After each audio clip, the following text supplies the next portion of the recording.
हाँ तो प्यारे विद्यार्थी जी नमस्कार। यदि आप लोग भी 2 जुलाई के दिन जो है साइंस का त्रैमासिक परीक्षा देने वाले हैं यानी कि क्वार्टरली एग्ज़ाम देने वाले हैं तो आपके लिए बिल्कुल ये पेपर बिल्कुल सही है और आपका परीक्षा में इसी प्रकार का क्वेश्चन पूछे जाएंगे। तो आप लोग इस क्लास को पूरा जरूर कर जाइएगा। देख सकते हैं यहाँ पर जुलाई 2026 इसी तरीके से आपका पेपर में भी लिखा हुआ रहेगा। ठीक है, 70 ऑब्जेक्टिव यहाँ पर सीधे पूछे जाएंगे जिसमें से आपको 40 ऑब्जेक्टिव का आपको जवाब देना होगा। ये साइंस का पेपर काफ़ी महत्वपूर्ण है तो इस क्लास को पूरा जरूर कर जाइएगा। और चैनल से पहली बार जुड़े हैं तो चैनल को सब्सक्राइब कर लीजिएगा और बेल आइकन नोटिफिकेशन को ऑल प्रेस कर लीजिएगा। देख सकते हैं यहाँ पर टोटल 2 घंटा 30 मिनट का समय दिया जाएगा और 80 मार्क्स का आपका एग्जाम होने वाला विद्यार्थी है। तो चलिए सीधा हम लोग बिना देर के क्वेश्चन की ओर चलते हैं। एक एक क्वेश्चन आपको बिल्कुल याद कर जाना है ताकि आपका परीक्षा में कोई भी दिक्कत का सामना ना करना पड़े। ठीक है, क्योंकि आपका परीक्षा में इसी लेवल का क्वेश्चन पेपर रहने वाला है। यहाँ पर जो है क्वेश्चन आगे पीछे हो सकता है। ठीक है, क्योंकि सीरियल वाइज क्वेश्चन यहाँ पे नहीं मिलने वाला विद्यार्थी जी।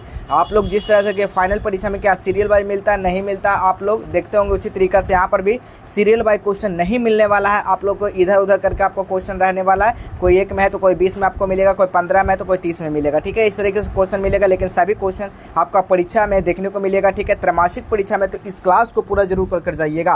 तो आइए पहला नंबर क्वेश्चन देखिएगा, द्रव्यमान का एसआई मात्रक। तो सभी बच्चे को पता होना चाहिए कि द्रव्यमान का जो एसआई मात्रक होता है ना वो केजी होता है यानी कि किलोग्राम होता है। तो इसीलिए इसका सही जवाब जो होगा ऑप्शन नंबर सी हो जाएगा। नेक्स्ट क्वेश्चन देखिएगा, दूसरा नंबर क्वेश्चन, निम्नलिखित में कौन आधारी राशि है नहीं है। निम्नलिखित मतलब यहाँ पर दिया गया है, इसमें से कौन सा जो है आधारी राशि नहीं का बात किया गया विद्यार्थी जी। तो आपका वेग जो होगा यानी कि वेलोसिटी जो होगा ना वो आपका क्या होगा, आधारी राशि नहीं है। तो इसका सही जवाब क्या होगा, ऑप्शन नंबर ए बिल्कुल सही जवाब होगा। नेक्स्ट क्वेश्चन देखिएगा, एसआई मात्रक यानी एसआई यूनिट में कितने आधारी मात्रक है। एसआई यूनिट में जो है कितने आधारी मात्रक है, तो बिल्कुल याद रखिएगा ये 7 होगा। तो बिल्कुल इसका सही जवाब जो होगा ऑप्शन नंबर ए होगा। नेक्स्ट क्वेश्चन देखिएगा, चौथा नंबर क्वेश्चन, 1 केजी बराबर होता है। 1 केजी जो बराबर होता है ना वो कितना ग्राम का होता है, सभी को पता होगा 1000 ग्राम का बराबर होता है। ठीक है, इसका सही जवाब क्या होगा, ऑप्शन नंबर डी हो जाएगा बिल्कुल सही जवाब। नेक्स्ट क्वेश्चन है, 36 किलोमीटर प्रति घंटा की चाल से चल रही एक कार, ठीक है, चल रही कार 1 सेकेंड में कितनी दूरी तय करेगी। देखिए कोई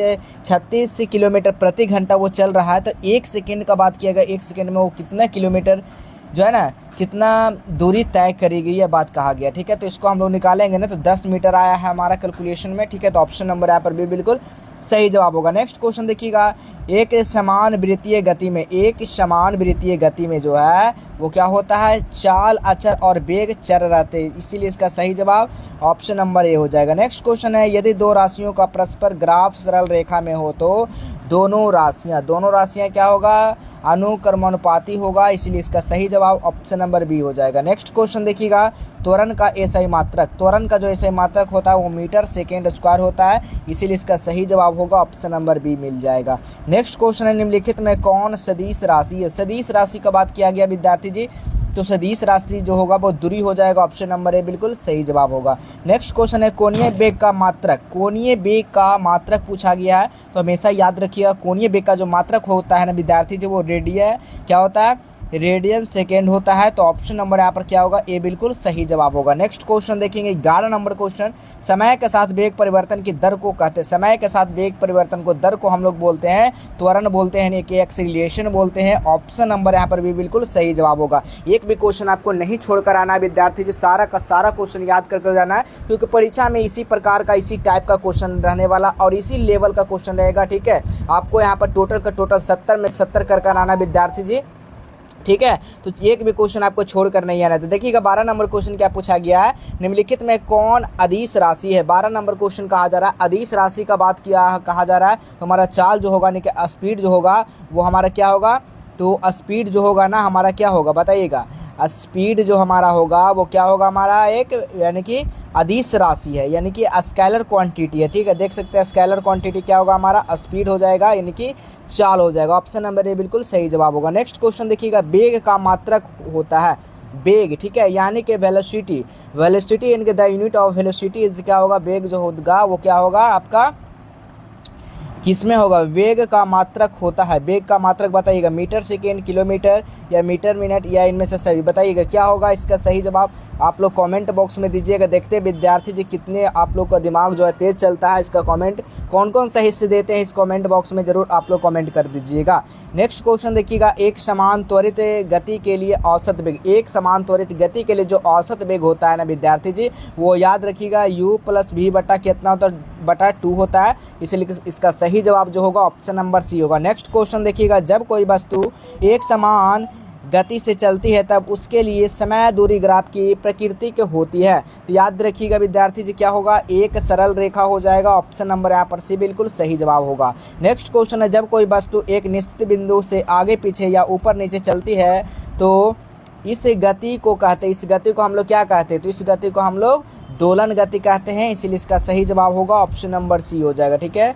नेक्स्ट क्वेश्चन देखिएगा, चाल को परिभाषित किया जाता है। चाल को हम लोग किससे परिभाषित करते हैं? तो दूरी बटा समय के रूप में करते हैं। इसीलिए इसका सही जवाब ऑप्शन नंबर बी हो जाएगा। नेक्स्ट क्वेश्चन देखिएगा, 18 नंबर क्वेश्चन, चाल का एसआई इकाई। चाल का जो एसआई इकाई होता है मीटर बटा क्या होता है? सेकेंड होता है। इसीलिए इसका सही जवाब ऑप्शन नंबर ए होगा। नेक्स्ट क्वेश्चन है, वाहनों में चाल मापने वाला यंत्र निम्नलिखित में से कौन है? कौन है जी? तो याद रखिएगा इसका सही जवाब होगा स्पीडोमीटर हो जाएगा। इसका सही जवाब ऑप्शन नंबर सी होगा। नेक्स्ट क्वेश्चन देखिएगा, निम्नलिखित में किस पर चाल निर्भर करती है? किस पर चाल निर्भर करती है? तो बिल्कुल इसका सही जो जवाब होगा ना वो दूरी और समय हो जाएगा, यानी डिस्टेंस एंड टाइम हो जाएगा। इसीलिए इसका सही जवाब ऑप्शन नंबर बी होगा। अगला प्रश्न देखिएगा, औसत चाल होती है। औसत जो चाल होती है विद्यार्थी जी वो कुल दूरी बटा क्या होता है? कुल समय होता है। इसीलिए इसका सही जवाब ऑप्शन नंबर ए होगा। सारा का सारा क्वेश्चन को याद रखिएगा, ध्यान में रखते चलिएगा, क्योंकि आपका परीक्षा काफ़ी नज़दीक आ चुका है और ये सारा का सारा पेपर में आया हुआ क्वेश्चन आपको मिलेगा। तो इस क्वेश्चन को बिल्कुल इग्नोर नहीं करना है, इस वीडियो को बिल्कुल नहीं इग्नोर करना है, इस वीडियो को पूरा देख कर जाना है, इस क्लास को पूरा कर जाना है। तो 22 नंबर क्वेश्चन बताइएगा, यदि कोई वस्तु स्थिर है तो उसकी चाल क्या होगी? उसका चाल जो होगा ना, कोई वस्तु स्थिर है तो उसका चाल क्या होगा? जब वो स्थिर है तो वो शून्य हो जाएगा। ठीक है। ऑप्शन नंबर यहाँ पर सी बिल्कुल सही जवाब होगा। नेक्स्ट क्वेश्चन है, दूरी समय ग्राफ से प्राप्त क्षैतिज रेखा निम्नलिखित में क्या दर्शाती है? दूरी समय ग्राफ में जो प्राप्त क्षैतिज रेखा है वो क्या दर्शाती है? तो वो हमारा क्या दर्शाती है? कोई गति नहीं दर्शाती है। इसीलिए इसका सही जवाब ऑप्शन नंबर सी होगा। नेक्स्ट क्वेश्चन है, निम्नलिखित में किसमें दिशा की आवश्यकता नहीं होती है? दिशा की जो है आवश्यकता नहीं होती है, किसमें नहीं होती है? तो चाल में नहीं होती है। इसका सही जवाब होगा ऑप्शन नंबर सी। अगला प्रश्न देखिएगा, पदार्थ बना होता है। पदार्थ जो बना होता है ना वो परमाणुओं से बना होता है। इसका सही जवाब होगा ऑप्शन नंबर ए। अगला क्वेश्चन देखिएगा, निम्नलिखित में से कौन पदार्थ का अवस्था में नहीं है? यानी कि निम्नलिखित में से कौन पदार्थ की अवस्था नहीं है? पदार्थ की अवस्था नहीं है यानी हमारा जो ऊर्जा होगा, यानी कि हमारा एनर्जी होगा ना वो आपका नहीं होगा। तो इसीलिए इसका सही जवाब जो होगा ऑप्शन नंबर डी हो जाएगा। अगला प्रश्न देखिएगा, 27 नंबर क्वेश्चन, निम्नलिखित में किसमें आंतराण्विक आकर्षण बल से अधिक होता है? तो याद रखिएगा ये ठोस हो जाएगा हमारा, यानी कि सॉलिड हो जाएगा। बिल्कुल ये सही जवाब होगा। अगला प्रश्न है, निम्नलिखित में से कौन संपीडनीय है? संपीडनीय जो होता है वो गैस होता है विद्यार्थी जी, याद रखिएगा। इसीलिए इसका सही जवाब जो होगा ऑप्शन नंबर ए बिल्कुल परफेक्ट हो जाएगा। नेक्स्ट क्वेश्चन है, ऊर्ध्वापातन वह प्रक्रिया जिसमें ऊर्ध्वापातन वह प्रक्रिया है जिसमें क्या होता है? ठोस से सीधे किसमें? गैस में बदल जाता है। जैसे कि कपूर। ठीक है। कपूर क्या होता है? आप लोग कपूर देखे होंगे, उजला सा कपूर गोल गोल, जिसको हम लोग आरती में यूज करते हैं। ठीक है। उसको जलाते हैं। ठीक है। तो ये हमारा कपूर को अगर खुला स्थान पर छोड़ देंगे ना तो ये सारा क्या होगा? ठोस से क्या हो जाएगा?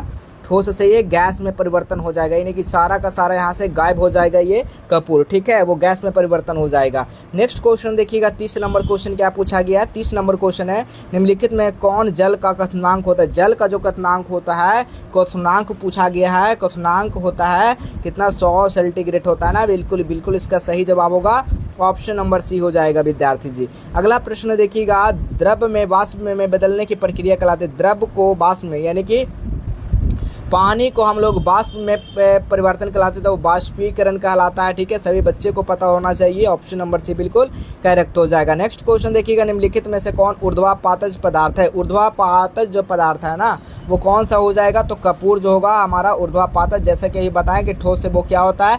गैस में परिवर्तन हो जाता है। अगला क्वेश्चन देखिएगा, 33 नंबर क्वेश्चन, 100 सेंटीग्रेड तापमान का केल्विन में मान होता है। 100 सेंटीग्रेड का तापमान में अगर केल्विन का बात किया जाए तो हमारा कितना होता है, 373.15 होता है। विद्यार्थी जी याद रखिएगा, ऑप्शन नंबर डी हो जाएगा।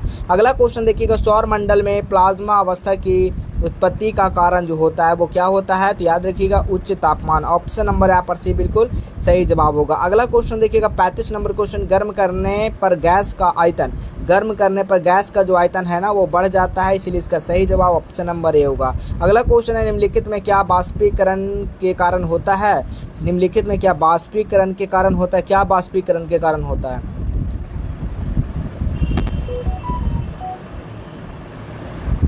तो शीतलता होता है। ठीक है, अगला प्रश्न देखिएगा 37 नंबर क्वेश्चन, निम्नलिखित में किस कारण से परफ्यूम की खुशबू तक के पहुंचती है, तो 37 का जो सही जवाब होगा ना वो क्या होगा, विसरण हो जाएगा। ऑप्शन नंबर यहाँ पर सी होगा। नेक्स्ट क्वेश्चन देखेंगे 38 नंबर क्वेश्चन, पदार्थ की किस अवस्था में ना तो निश्चित आकार होता है ना ही आयतन, यानी कि किसमें हमारा ना ही कोई निश्चित उसमें नहीं होता है, यानी कि हमारा गैस में जो होता है वो अनिश्चित होता है। ठीक है, इसके निश्चित नहीं होता है, ना ही इसका पदार्थ अवस्था में होता है, ना ही इसका आकार आयतन में होता है। ठीक है, अगला क्वेश्चन देखिएगा 39 नंबर क्वेश्चन, सुर्ख बर्फ जिसको हम लोग ड्राई आइस कहते हैं वो होती है, ड्राई आइस जो होती है ना हमारा क्या होता है, ठोस यानी कि CO2 में होता है, कार्बन डाइऑक्साइड में होती है।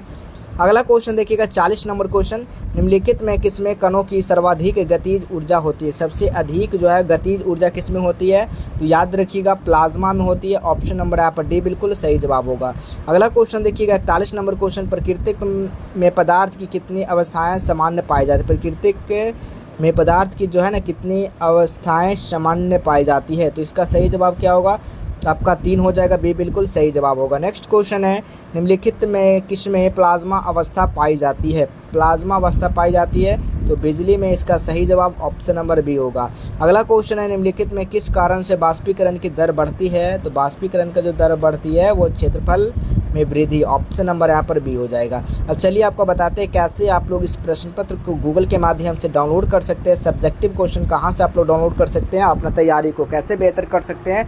आइए सभी बच्चे को बताते हैं। सबसे पहले अपने फ़ोन में गूगल को ओपन, कैसे आप लोग गूगल को ओपन करते हैं, गूगल पे सर्च करना है जस्ट वेल हेल्प, लिख देना जस्ट वेल हेल्प। ठीक है, तो इस तरीके से आप लोग वेबसाइट आ जाएगी, इस वेबसाइट पर आपको क्लिक करना है। ठीक है, जैसे आप लोग क्लिक करोगे आपको नीचे आ जाना, नीचे आने के बाद देखिए सबसे पहले यहाँ पर ज्वाइन व्हाट्सएप रहेगा, इस पर क्लिक करके सबसे पहले इस व्हाट्सएप ग्रुप में जुड़ जाना, क्योंकि हर एक नोटिफिकेशन सबसे पहले आप तक पहुँचेगा। यहाँ से अपना तैयारी को काफ़ी बेहतर कर सकते हैं, हर एक चीज़ का यहाँ पर आपको नोटिफिकेशन मिल जाएगा। तो देखिएगा यहाँ पर क्लास 10th है, क्लास 12th है, क्लास 9 देखिए कहाँ पर मिल रहा है, यहाँ पर, तो इस पर क्लिक करना है। जैसे आप लोग इस पर क्लिक करोगे ना तो यहाँ पर देखिए क्लास 9 जुलाई त्रैमासिक परीक्षा सभी संपूर्ण समाधान देख सकते हैं सभी सब्जेक्ट का। आपको नीचे आ जाना है, यहाँ पर देखिए रूटीन है, 2 तारीख आप लोग देख सकते हैं, विज्ञान का पेपर है तो उसी का आप लोग को बता रहे हैं। तो नीचे आना है, नीचे आने के बाद देखिएगा यहाँ पर हिंदी का है, ये संस्कृत का, उसके बाद यहाँ पर साइंस का। साइंस में यहाँ पर देखिए थोड़ी देर में सब कुछ अपडेट हो जाएगा। डाउनलोड करने के लिए क्या करना होगा, यहाँ पर क्लिक बेट पे यहाँ पर क्लिक करना है। ठीक है, थोड़ा सा इंतजार करना है। यहाँ पर बच्चे क्या करते हैं, रुकते हैं। यहाँ पर जब यहाँ पर दिखा रहा है कि वेट 5 मिनट, तो आपको यहाँ पर रुकना ही है 2 से 3 मिनट। ठीक है, उसके बाद ही यहाँ पे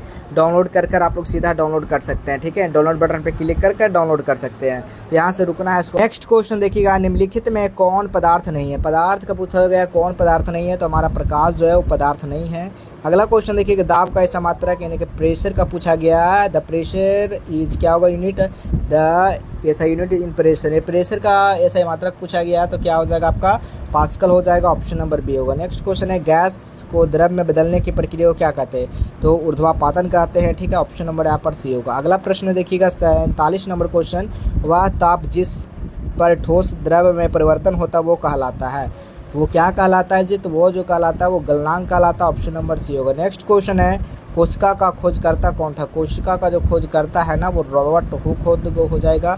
ऑप्शन नंबर यहाँ पर सी होगा। नेक्स्ट क्वेश्चन देखिएगा, कोशिका का नियंत्रण केंद्र क्या है, कोशिका का जो नियंत्रण केंद्र है ना वो न्यूक्लियस है। ऑप्शन नंबर यहाँ पर भी बिल्कुल सही जवाब होगा। नेक्स्ट क्वेश्चन देखिएगा, प्रोकैरियोटिक कोशिकाओं में क्या अनुपस्थित होता है, तो 50 का जो सही जवाब होगा वो झिल्ली से घिरा नाभिक हो जाएगा। अगला क्वेश्चन देखिएगा, किस अंगक कोश का पावर हाउस कहा जाता है, पावर हाउस कहा जाता है, तो 51 का जो राइट आंसर होगा वो माइटोकॉन्ड्रिया को कहा जाता है। बी बिल्कुल सही जवाब होगा। नेक्स्ट क्वेश्चन है, प्रोटीन संश्लेषण कहाँ होता है, प्रोटीन जो संश्लेषण होता है ना विद्यार्थी जी देखिएगा राइबोसोम में होता है। ऑप्शन नंबर यहाँ पर बी बिल्कुल सही जवाब होगा। अगला प्रश्न देखिएगा, एक कोशिका वाले जीव को क्या कहा जाता है? एक कोशिका वाले जीव को कहा जाता है हम लोग एक कोशिकीय जीव। ऑप्शन नंबर यहाँ पर सी बिल्कुल सही जवाब होगा। अगला प्रश्न है, निम्नलिखित में किसमें सबसे बड़ा रिक्तियाँ होती है? तो 54 का जो राइट आंसर होगा वो पादप कोशिका में हो जाएगा, बी बिल्कुल सही जवाब होगा। अगला प्रश्न देखिएगा, निम्नलिखित में किसमें न्यूक्लियस से घिरा होता है? न्यूक्लियस जो है ना क्या घिरा होता है? न्यूक्लियर मेम्ब्रेन घिरा हुआ रहता है, इसलिए इसका सही जवाब ऑप्शन नंबर सी होगा। नेक्स्ट क्वेश्चन, डीएनए कहाँ पाया जाता है? डीएनए जो है ना वो कहाँ पाया जाता है? तो वो आपका न्यूक्लियस में पाया जाता है, बी बिल्कुल सही जवाब होगा। नेक्स्ट क्वेश्चन है, प्लाज्मा झिल्ली की विशेषता क्या है? प्लाज्मा झिल्ली का जो विशेषता है ना वो अर्धपारागम्य है, तो ऑप्शन नंबर यहाँ पर बी हो जाएगा। अगला प्रश्न देखिएगा, निम्नलिखित किस अंग में क्लोरोफिल पाया जाता है? क्लोरोफिल किस में पाया जाता है? क्लोरोप्लास्ट में पाया जाता है, इसलिए इसका सही जवाब ऑप्शन नंबर सी होगा। अगला प्रश्न देखिएगा, निम्नलिखित में किसमें आत्महत्या की थैली कहा जाता है? याद रखिएगा, इसका सही जवाब होगा लाइसोसोम। नेक्स्ट क्वेश्चन है, वनस्पति कोशिका में कौन सा भाग अनुपस्थित होता है? तो 60 का जो राइट आंसर होगा वो सेंट्रोसोम हो जाएगा, ऑप्शन नंबर यहाँ पर सी बिल्कुल राइट आंसर होगा। अगला प्रश्न देखिएगा, प्लास्टिज में पाए जाते हैं, प्लास्टिडियस पाए जाते हैं किसमें? तो याद रखिएगा पादप कोशिका में, ऑप्शन नंबर यहाँ पर सी बिल्कुल सही जवाब होगा। नेक्स्ट क्वेश्चन है, निम्नलिखित में किसमें कोशिका भित्ति पाई जाती है? तो कोशिका भित्ति जो है आपका पादप कोशिका में पाई जाती है, इसलिए इसका सही जवाब ऑप्शन नंबर बी होगा। नेक्स्ट क्वेश्चन है, रंगहीन एवं सफ़ेद प्लास्टिड को कहते हैं, क्या कहते हैं? तो बिल्कुल इसका सही जवाब होगा ल्यूकोप्लास्ट कहते हैं, बिल्कुल ऑप्शन नंबर ए बिल्कुल सही जवाब होगा। नेक्स्ट क्वेश्चन देखिएगा, क्रिस्टी कहाँ पाए जाते हैं? क्रिस्टी जो है ना वो कहाँ पाए जाते हैं? माइटोकॉन्ड्रिया में पाए जाते हैं, इसीलिए इसका सही जवाब ऑप्शन नंबर सी होगा। नेक्स्ट क्वेश्चन है, लाइसोसोम को सर्वप्रथम किसने खोजा था? तो लाइसोसोम को जो है ना सर्वप्रथम जो है ना क्रिश्चियन डी डवे ने खोजे थे, तो हाँ